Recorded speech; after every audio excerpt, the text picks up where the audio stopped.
जो है कविता वविता नहीं सुनाऊंगा, आप घबराइए नहीं। और मैं तो सबसे पहले माइक वाले भैया का आभार प्रकट करूंगा।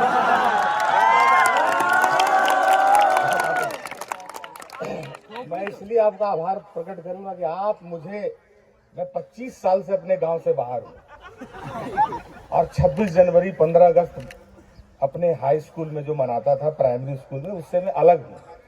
आज आपने मुझे सीधे अपने हाई स्कूल पहुंचा दिया। हमारा ऐसे ही 8 साढ़े 8 में झंडोत्तोलन होता था। माइक वाला जैसे भारत माता की जय किए, यहां से आवाज निकला, यहाँ फंस जाता था, माइक जवाब देता था। उसके बाद इसी तरह से झंडा लहर रहा, कह रहा माइक स्टार्ट करो, माइक स्टार्ट करो।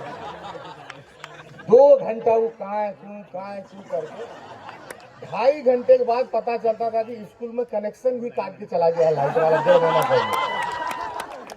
लेकिन माइक वाले का कॉन्फिडेंट, तू कहता था आ जाएगा 15 मिनट में, 10 मिनट में ठीक हो जाएगा, 20 मिनट में ठीक हो जाएगा।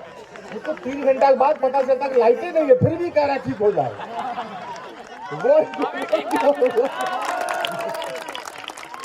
वो जो याद जो है मुझे, आप मुझे 25 साल पहले टाइम मशीन पर बिठा के जो अपने गांव ले गए,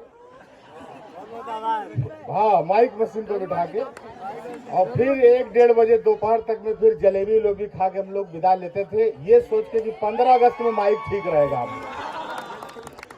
26 जनवरी का माइक 15 अगस्त में, तो ये होता है।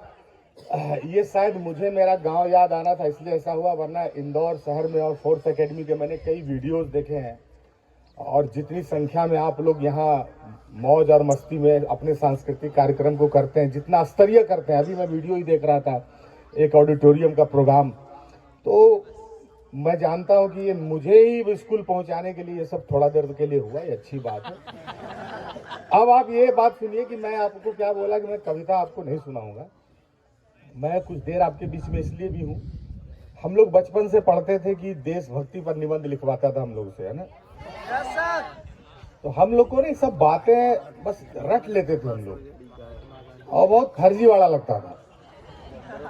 समझ में नहीं आता था कि कैसे कोई आदमी, कैसे कोई भगत सिंह जैसा कोई लड़का होगा और ये तय कर लेता होगा कि हमें मर मिटना है अपनी जन्मभूमि के लिए।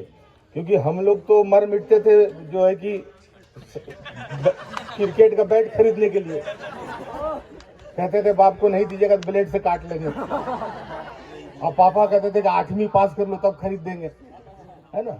हम लोग तो मर मिटते थे साइकिल खरीदने के लिए, तो मैट्रिक में फर्स्ट डिवीजन आएगा तो साइकिल खरीद देंगे। हमें यकीन नहीं होता था कि आखिर ऐसा कैसे हो सकता है। लेकिन जब आप लोग को यहाँ बैठे, मैं पहली बार अपनी जिंदगी में, मैं यूपीएससी के छात्रों के बीच में अक्सर जाता हूँ, उनसे मेरा राब्ता है, मेरा परिचय है। मैंने इस देश में 2 बड़े आंदोलन में अपनी भूमिका निभाई है। जब आप कभी अब जब सोचेंगे कि सिविल की तैयारी करनी है, तो जब आपको पता चलेगा कि उसमें 4 से अटेम्प्ट बढ़ा के 6 कैसे किया गया, 6 वालों के लिए 8 कैसे किया गया, तो आपको कोई बताएगा कि मेरे जैसे कुछ लोग थे जो वहाँ लड़ाई लड़ रहे थे दिल्ली में यूपीएससी के खिलाफ, और उन्होंने इसको फिर अटेम्प्ट को बढ़ाया। और उसके बाद जब आप सिविल की तैयारी कर